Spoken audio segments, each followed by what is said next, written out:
തന്നെ ഈ നേരത്തെ ഈ ആനയെ പൂരത്തിൽ പങ്കെടുപ്പിക്കേണ്ടതില്ല എന്നുള്ള ഒരു തീരുമാനത്തിലായിരുന്നു തെച്ചിക്കോട്ടുകാവ് ദേവസ്വം അടക്കം ഉണ്ടായിരുന്നത്.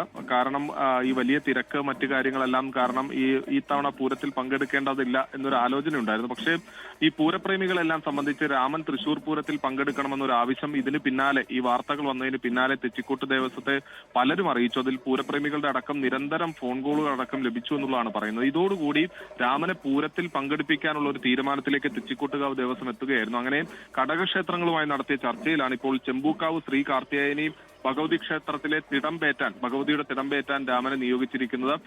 സാധാരണ നെയ്തിലക്കാവ് അമ്മയുടെ തിടമ്പേറ്റി ഈ പൂര ദിവസം രാമൻ എത്തുന്നതാണ് പതിവ്. പക്ഷേ ഇക്കുറി കാർത്തികേയനി ക്ഷേത്രത്തിലെ ഭഗവതിയുടെ തിടമ്പാകും രാമൻ ഏറ്റുക. എന്തായാലും ഇന്നലെ രാമൻ ഈ പൂരത്തിൽ പങ്കെടുത്തേക്കില്ല എന്ന വാർത്തകൾ വന്നതോടുകൂടി വലിയ സങ്കടത്തിൽ തന്നെയായിരുന്നു പൂരപ്രേമികൾ. രാമൻ എത്തും എന്നറിഞ്ഞതോടുകൂടി വലിയ ആവേശത്തോടുകൂടി ഈ രാമൻ എത്തുന്ന വാർത്ത ഏറ്റെടുത്തിരിക്കുകയാണ് പൂരപ്രേമികൾ. വിജയകുമാർ.